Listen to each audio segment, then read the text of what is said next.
Now, to make this practical, just before I continue to keep talking and go into the planets and all the things, before I give you more of the astrology insight, just think right now, what were you doing in 2011?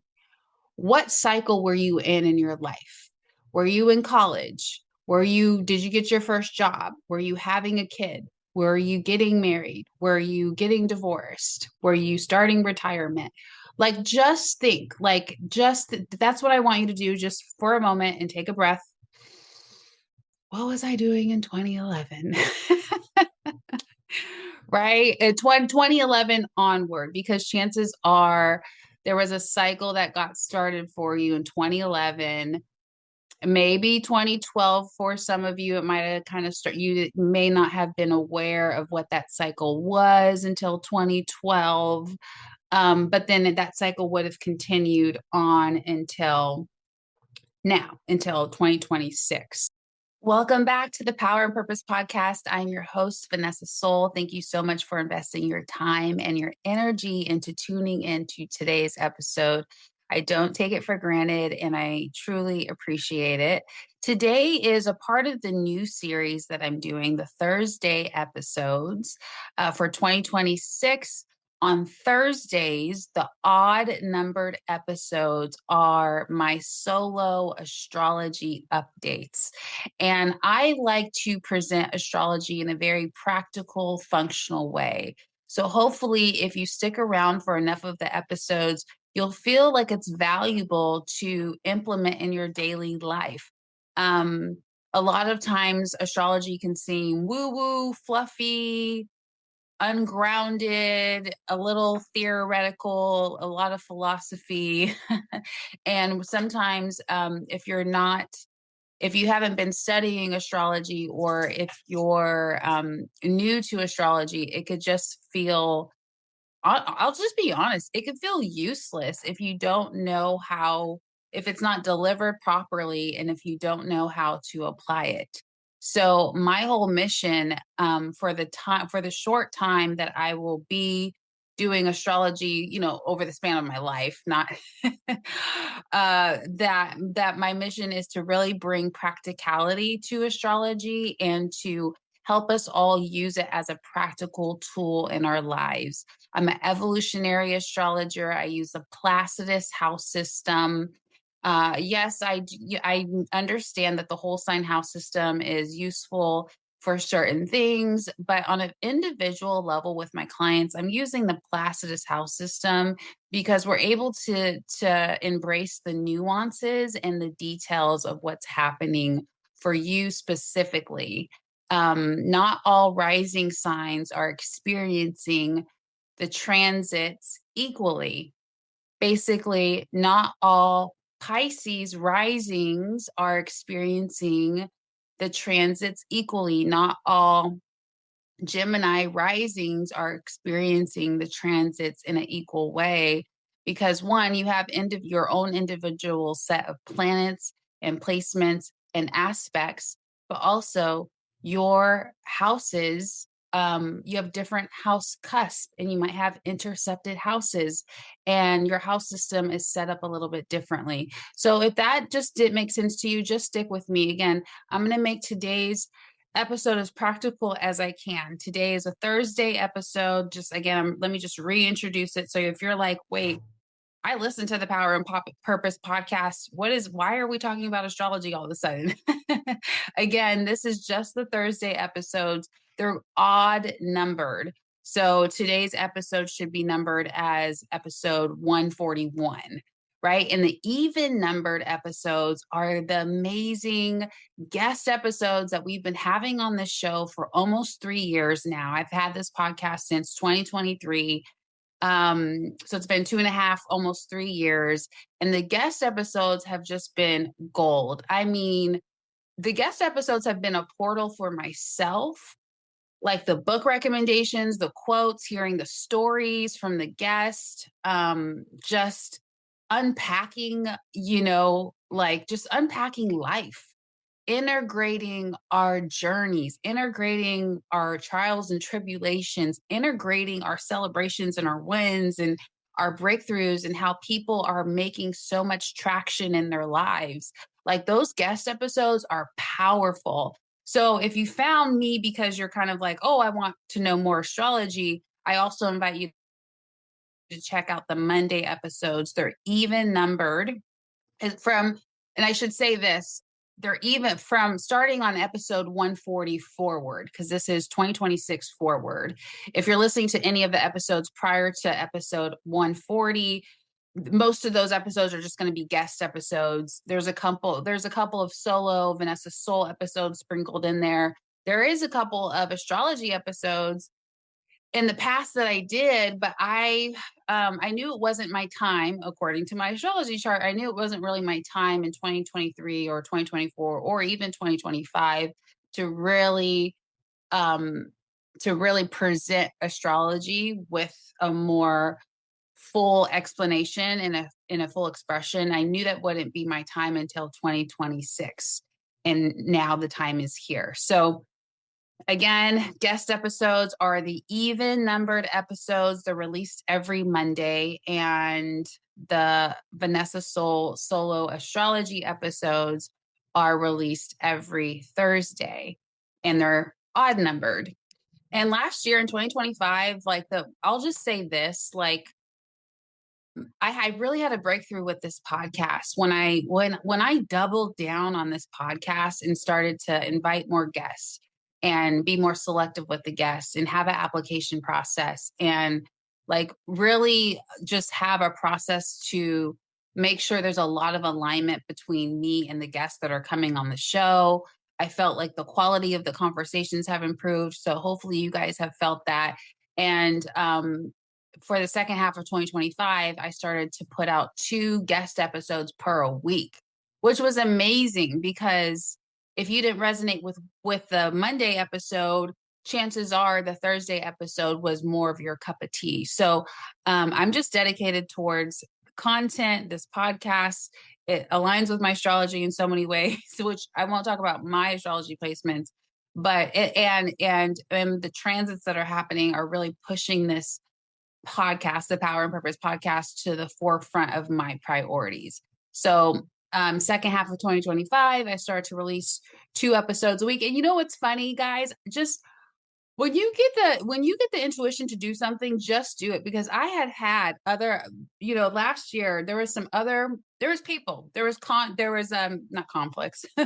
There was colleagues, there were people in the podcasting space, there were not other astrologers, but other coaches. They were like, oh my God, you're going to burn yourself out doing 2 podcast episodes a week. When someone tells you, when they try to, when they're trying to tell you a limitation, they're not really speaking to you. They're saying that limitation is for them. And I knew not to listen to those people. They're like, oh my God, that's too much content. You're going to burn yourself out. Da, da, da, da. Like there were some negative Nancy's when I started to do 2 podcast episodes, and I wasn't asking for anyone's permission. I didn't ask for anyone's opinion.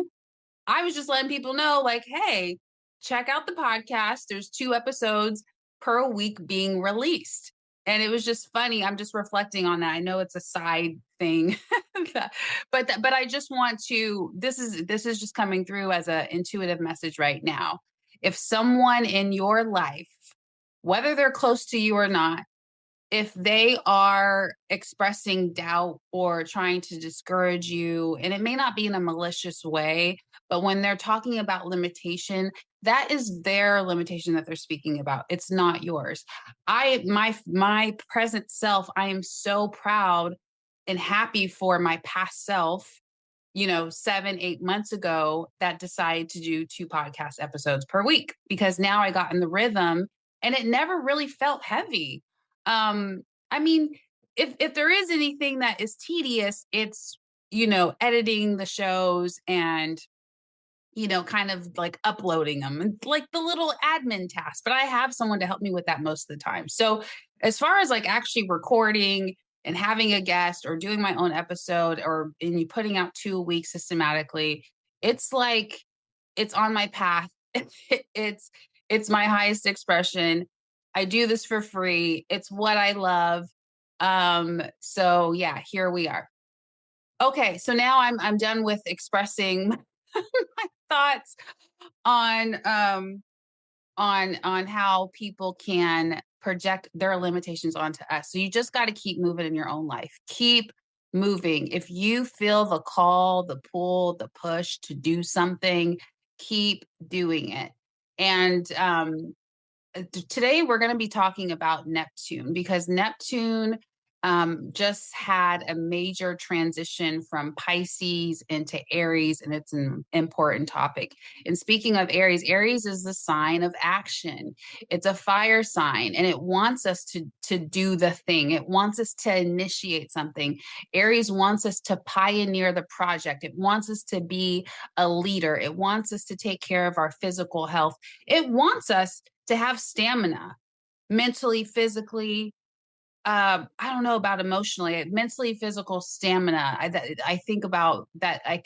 Yes, I can.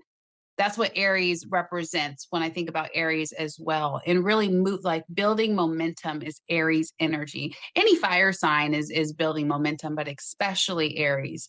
So we're going to dive into the Neptune transit. And Neptune is the planet of spirituality.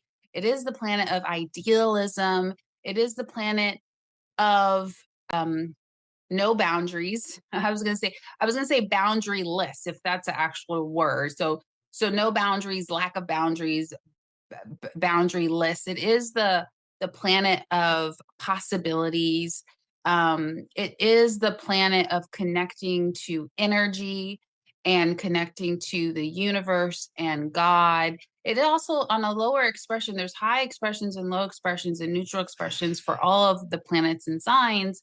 And some of the lower expressions of Neptune is escapism, trying to escape reality, trying to escape your emotions, trying to escape your responsibilities, trying to escape structure, trying to escape, I don't know, anything. You could replace that. We have all been there. I think part of the human condition is there's moments of disassociation that happens, whether it's because we were in a traumatic situation and that disassociation was needed to protect us and to keep us moving, or on other times we are disassociating, we're choosing a path of disassociation or escapism because we don't want to deal with something, or we feel we're not ready to. So so Neptune is all of those things. So that's just Neptune. Hopefully you got an idea of what Neptune is. It represents all of those things. And Pisces is the sign. There's some similarities. They're not exact. The planet is not exact to the sign that it's in, but even though it's in its own sign. But Pisces is all about, it's a water sign. It is about emotions. It is about compassion and empathy. It is about creativity and doing things in a non-linear way and kind of transcending reality. Pisces it's creativity, it's creative expression, it's emotional. Pisces people also, um, you know, how can I say this? They may struggle to have boundaries themselves as a person. Like if you're a Pisces sun or if you're a Pisces rising, that might be a theme. But very creative and spiritual. So Pisces, you might know a Pisces person and they might be like the most spiritual person, or just the most open. That's another way, like the most open-minded person, like they think that almost anything and everything is possible. That's Pisces. The possibilities, the infinite possibilities, manifesting, spirituality, all of those things. That's Pisces energy. So now, why are we talking about Neptune today? Because Neptune just completed a 14-year transit in the sign of Pisces. 14 years. So in 2011, Neptune entered into Pisces. Now, to make this practical, just before I continue to keep talking and go into the planets and all the things, before I give you more of the astrology insight, just think right now, what were you doing in 2011? What cycle were you in your life? Were you in college? Did you get your first job? Were you having a kid? Were you getting married? Were you getting divorced? Were you starting retirement? Like, just think, that's what I want you to do just for a moment and take a breath. What was I doing in 2011? Right? 2011 onward, because chances are there was a cycle that got started for you in 2011, maybe 2012 for some of you. It might have kind of you may not have been aware of what that cycle was until 2012. But then that cycle would have continued on until now, until 2026. And there were definitely some changes from 2011 to 2023. Neptune was in the sign of Pisces. From 2023, Saturn joined Neptune in the sign of Pisces up until 2026. Saturn is still in Pisces right now, up until February 13th, 2026. Neptune has already left Pisces, and Neptune is now in the sign of Aries.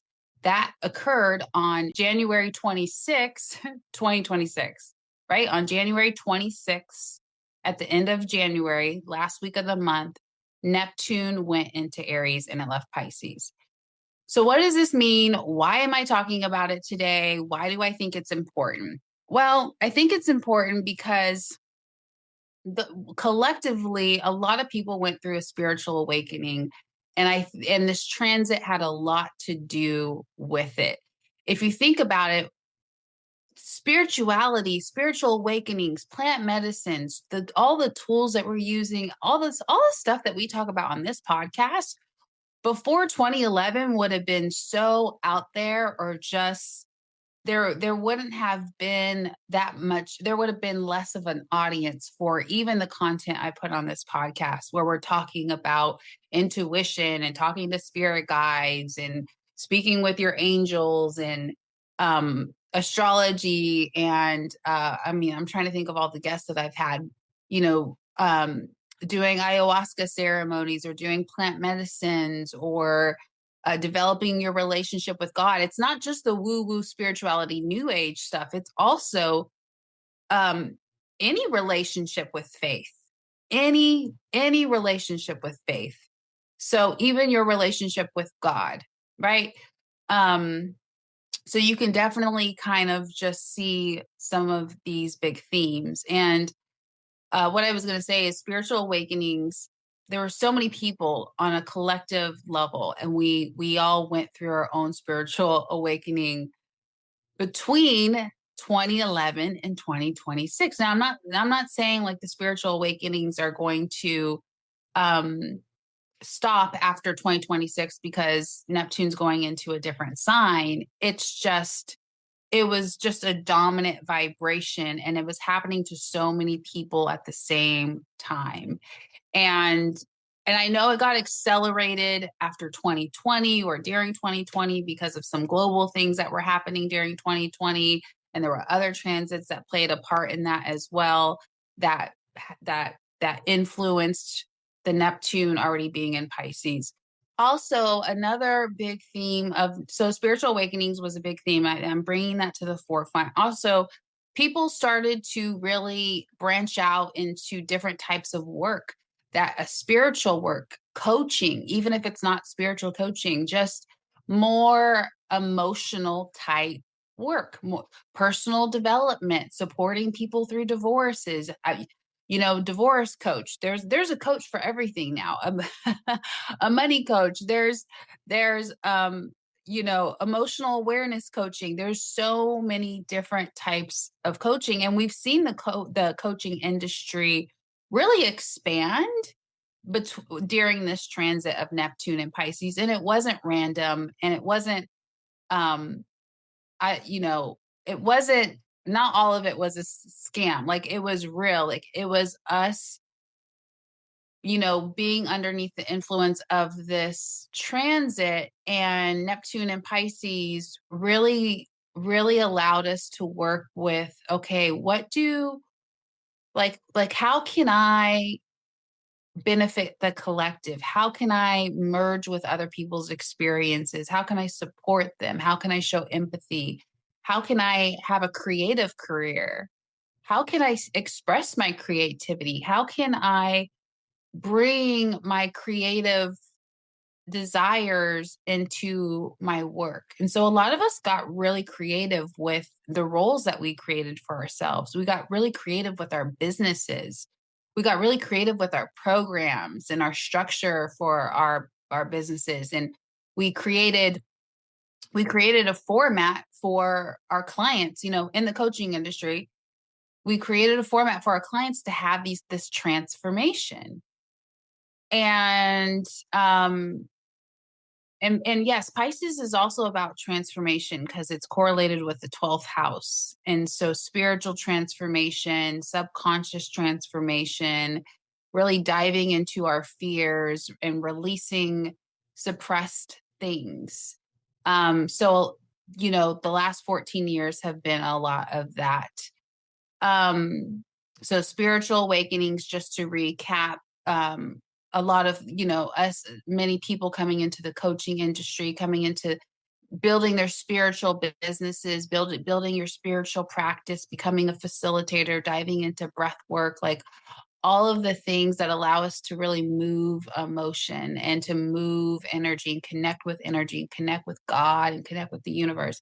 Like that was the era. And I'm so honored to be a part of that era, like that. Like, it was a good time. And then on my own individual timeline where this falls in my chart, um, there were some challenges there. So I guess that brings me to talk about some of the challenges of Neptune and Pisces. So some of the challenges of this transit was confusion, not seeing things clearly. Like you wanted to see things clearly, but it just felt like you had rose colored glasses on, or there was a filter. And I think a lot of people experienced relationships that where there was some illusion or delusion in the relationship, or there was some manipulation or narcissism, or, and I'm not judging people. I'm just like, this is how some people are able to describe their experience. They were in a relationship that they couldn't really see clearly. Maybe other people could see what was going on. Like from the outside looking in, it was like, ooh, something doesn't feel right about my friend and the relationship that they have, or something feels off, or, just kind of, there's like a little bit of confusion, right? And even if you experienced a relationship like that for yourself during this time, again, it's like you almost didn't know what you were getting into. There was some distorted energy. And Neptune is not all bad. Neptune and Pisces is not all bad. Again, this is just one of the challenges. Some people might have worked through this challenge in one year, and they didn't have to deal with this for 14 years. They didn't have to deal with this for a long time. Or there might have been some confusion, not just in relationships, but just blurred lines, illusion, delusion, idealism, getting lost in fantasy, is another challenge.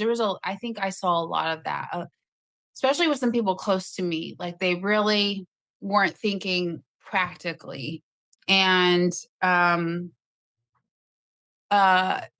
and this transit, even though that could be a part of who they are, this transit kind of like made it even harder to be practical for some people. So just kind of getting lost in fantasy or escaping reality. A lot of people struggled with substance abuse, whether it was pharmaceutical or not, during Neptune and Pisces, because substance abuse or any type of addiction, what is it? Why do we do it? Most of the time we're trying to escape something. If there's substance abuse, if there's alcoholism, if there's, drug use or pain medication use, when you're abusing pain medication and you're using it for recreational use or to numb out, right? So trying to escape reality was a challenge during this time that a lot of us were working through collectively and individually. Now, where Pisces falls in your chart is going to give you a whole nother, it's going to give you like a more specific interpretation of like where this was impacting you in your life. But we were all dealing with these challenges. Not just one person was dealing with the issue of substance abuse or escaping reality. We all kind of dealt with that. This is like on a, I'm just kind of breaking down all the different challenges. And then also martyrdom, like kind of having this martyr energy. Like I kind of fell for that too. Like when I started my healing and coaching business, I'm like, I just want to help everyone. Like I'll undercharge. Like I'm not, didn't have boundaries, didn't have standards, started my business. And I still did well when I started my coaching business. Like I still made a good amount of money, but I also like burned myself out. Not that first year, but probably second and third year, I was like burning out very quickly because I was undercharging and didn't have boundaries with my clients. And I was, allowing people to book almost every hour. And like, and in the beginning, I was like so happy. I was like, oh my God, I have like I have 8 healing clients today. And I look back at that past version of me like 6 years ago or 5 years ago. I'm yeah, that was a lesson I had to learn. I didn't have boundaries, and it was there was this martyr energy. It was like, yeah, I wanted to help and serve, but it was at the expense of my well-being. I wasn't really able to recharge myself. I was also absorbed because I'm so sensitive. I was absorbing a lot of clients' energy and then not having the time to clear myself. I knew I needed to clear myself, but I didn't have the time. A lot of times, especially when I was living in Austin, I got invited out. There would be different breathwork events, and they would bring me on and invite me out to do energy healing for a big group of people all at once during the breathwork. And so the breathwork facilitators were doing the breathwork facilitating, and then me and maybe a couple other healing facilitators were moving energy. And yeah, between all of that, it's just like, yes, I got to dive into the collective energy of let's just go deep into our emotions. Let's just go deep into this ocean of emotions.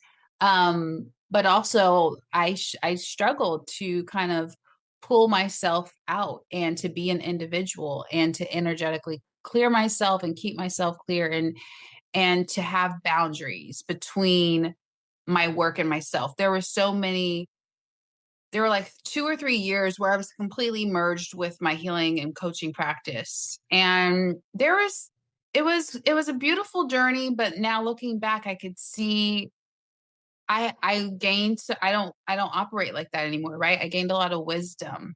And I had to reclaim my energy, and I had to create boundaries with my business, and I had to increase my pricing, and I had to yeah, just not get lost in the service aspect of it. So, and a lot of people went through this. Again, this is another challenge, emotional and energetic boundaries. It might have been really, really challenging to even understand what that meant.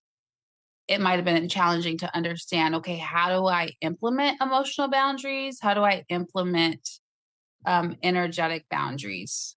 Right. So other challenges is a lot of us went through financial instability and inconsistency. Again, that could be due to just like that lack of boundaries, lack of structure, just kind of drowning in the possibilities or drowning in um options, and also not being able to make a decision. Some of us might have felt like during this 14-year cycle, because we couldn't see things clearly, because there was this filter, because there was distorted energy or an illusion, or for some of us, because we were like having these spiritual awakenings and we're in a different state of mind, right? we might have felt like we were less in the 3D, less in our bodies. So making practical decisions or budgeting or tracking your money or strategizing with your money might have felt a lot more difficult. So that could have caused some financial instability and inconsistency. So that's a collective theme that was probably a challenge for a lot of us, and some of you might have experienced that on a very extreme level if this was happening in your second house or your fifth house or your eighth house or your 11th house, because those are all money houses. All right. So it's really important to get a personal astrology session so you know what your rising sign is. And in the Placidus house system, you need to know what sign is ruling each house. Okay. More challenges, spiritual bypassing instead of taking responsibility. We saw this a lot on social media, or maybe you might have saw it in your own spiritual community, or maybe you might have saw it just with people around you. But, people, there was like a lot of this love and light energy, like, like I don't need to integrate my childhood. We're all one. I love everyone. It's all love and light energy. And I forgive everyone for everything without like really going through embodiment practices or without doing the deeper work. So spiritual bypassing was a thing. Also, I feel like a spiritual identity, like spirituality became a fad, it became a trend. There's even like a look, on how some people were dressing. Like there was even like there's this hat that everyone wears, and they put it in their profile picture, and it's like I call it like the typical spiritual person hat. I don't know. It's what I'm trying to say is a lot of people latched onto this identity of being spiritual and just to be a part of a community, just to be a part of the friend group, just to be a part of the network. But they still had some behaviors that needed integration. They still had behaviors that were deceptive. They still had behaviors that were um, feeding off of distorted energy or feeding off of fear or taking advantage of people or not honoring someone's boundaries or even like this manipulative energy, toxic energy. So a lot of people were wearing that mask. They were like, oh, I'm so spiritual, love and light, and then there might have been those deceptive behaviors so there was that distorted energy happening. A lot of us saw that, just in our circles or people that we might know. And then also like some more challenges that people might have experienced is like scams and false gurus and empty promises and over promising and under delivering again, like because it's like the fantasy, it's the ideals, it's like, okay, getting so caught in the vision, but then there might not have been enough implementation and execution. Now, some of that might have started to change when Saturn came into the picture in 2023 to 2026 to join Neptune in Pisces. But even then, Saturn gives us lessons. It doesn't really give us the ability to automatically be responsible, to automatically create structure, to automatically be disciplined, to automatically um, get our stuff together, so to speak. We actually have to, Saturn will bring up the consequences of not having boundaries, of not having structure, of not taking care of your finances, and then you experience the consequence of something. For some people that was like financial distress, or I don't know, whatever, and not just financial, they might have experienced whatever the consequence was. For some people it was that toxic manipulative relationship. For some people it was just financial distortion, like getting caught up in a scam and not realizing it, or getting scammed and not seeing it clearly. Right. So there was a lot of that. And then there was burnout or overgiving. And like I said, difficulty taking decisive action because we kind of felt like we couldn't see things clearly, and without structure, it feels a little hard to move forward, or sometimes we can doubt the next step. So those were the challenges, right? And I understand this might sound a little negative, but I wanted to break this down so you could have some grace for yourself, and then also process the last 14 years. So what I encourage with my clients is we process whenever there's a big transit like this, especially with these long transits, is we talk about a couple events that were really obvious events during this cycle, this last 14 years, and it always matches up with their chart. But then we actually use this to process this information. So then you have more understanding on why you went through that horrible breakup, or that horrible divorce, or whatever shocking event happened in your life, maybe if it wasn't shocking, like why you feel like you just might have withdrew from reality for a while. Like, why did I do that? I still don't understand until this day why. That could literally be someone's thought. Like, I don't know why I withdrew from reality. I don't know why I was trying to escape it. Well, yes, you have your own personal reasons, but then this transit just made it. This was the energy. This was the energy that was really there. This was just the environment. So our environment plays a big role in our lives.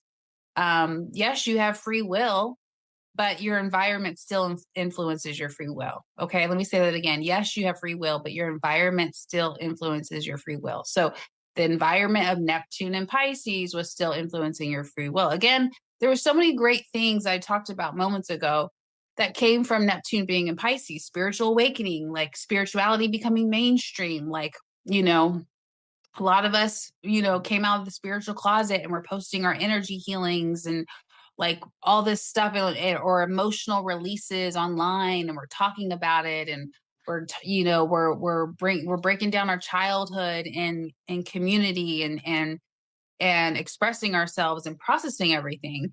And then there's the flip side. There's like the lack of boundaries, lack of structure, just not seeing things clearly, just feeling like um I feel like, if you had a tough time between now and in 2011, I'll just say it this way, you probably felt like you were drowning in blank, right? Fill in the blank, drowning in something. Maybe it was just drowning in family drama, right? Or drowning in something. Um, that was just the challenge. Now, hopefully you have navigated out of that. Chances are you didn't stay in that state this whole entire 14 years. When Saturn came in 2023, it was probably trying to help. You might have experienced the consequences of Saturn. Like, Saturn can really give us the consequence, like that. Those are the experiences that we feel like are quote unquote bad. Like, oh my god, why is this happening to me? Oh my god, I can't believe this happened. Like, why me? That's where sometimes we might feel like we're the victim, but Saturn is showing us where to mature, where to become responsible, how we can prevent those whatever devastating situations from happening. Not that we need to go into like this mode of preventing anything bad, but it's just like we're all here to gain wisdom and to mature as souls, right? On a soul level, we're all here to mature and to learn through this human experience, through the physical body and what the physical body can do. All right, so I think that is the gist of what I wanted to talk about with Neptune being in Pisces. So if you're not working with an astrologer yet, work with me. My link to work with me is below in the description. Even just one session can give you some clarity, right? And then, like, that's a great starting point. You don't have to purchase a package. Although I have those available, you don't have to go a deep dive right away and do a 10-session package. If you're familiar with astrology, yes, get a package, because then we can build on each session will have compounded value, not interest, compounded value over time, and you'll be able to kind of keep up with everything that's happening. February is a powerful month. It's probably the most powerful month of 2026. I didn't have time, like today's episode. This is the beginning of my astrology episodes. I sat down and I was like, oh my gosh, I could talk about so many things in astrology. I've been holding it in. I have not really been expressing what I want to say about astrology on my podcast. I'm just like, God, where do I start? Because I can go in so many different directions. And starting with Neptune coming out of Pisces, please still reflect on that. Again, Neptune left Pisces on January 26, 2026. Saturn is leaving Pisces on February 13th. So Saturn is still in Pisces before it transitions into Aries for its full 2.5-year cycle. Neptune is already in Aries for its full 13-year, 14-year cycle. Saturn and Aries, Saturn and Neptune will be at a 0-degree conjunction on February 20th. That's going to be a big moment, a big reset for the collective. It could just be a soft reset that we all feel, and then things change gradually, or it could be like a little shocking. Who knows? February 20th is that conjunction. So, continue to follow this series, right? The odd numbered episodes on the Power and Purpose podcast. If you want to kind of dive into these, if you're feeling called to get more clarity, because again, we didn't have clarity during Neptune and Pisces. Nothing was clear. Everything was like, wait, what was that real? Did that just really happen to me? Did I just see that? Did I just witness that on the news? Did I just really, we were questioning a lot of things. And now we're going to see things so much more clearly. Neptune in Aries has its own set of challenges, but it also has its own set of benefits. I didn't even have time to go into that today. Didn't want to overload you. We're building continue to tap in on these astrology episodes. You will build your capacity for receiving this information and for understanding it. And again, I know this episode may not have felt that practical, but if you keep coming back to the astrology episodes, you will see the practicality in how I deliver astrology. Again, book a session with me. The link is here below. You could start off with one session. You could do a package. Knowing your rising sign and knowing your chart and the transits that are happening for you for 2026 is so darn important. It might be the difference between you actually reaching your goals or burning yourself out trying to reach your goals. It might be the difference between you like making a big quantum leap gracefully or making a quantum leap, but then it costing you. You might feel like it costed, like you had to sacrifice other things to get there, right? So you just got to know the environment. You got to know the energies that are at play. All right. Thank you for joining me here. Leave a comment if you're watching on YouTube. I'm building my YouTube channel. I haven't really put a lot of effort into building the YouTube channel, but now is the time. So please leave a comment. Just let me know what part resonated with you. Whether it was any of the benefits of the Neptune and Pisces era, or if it was any of the challenges, like what really stood out to you. Leave it in the comments if you're watching on YouTube. Please like and subscribe to the channel on any podcast platform. Namaste. Have a great day.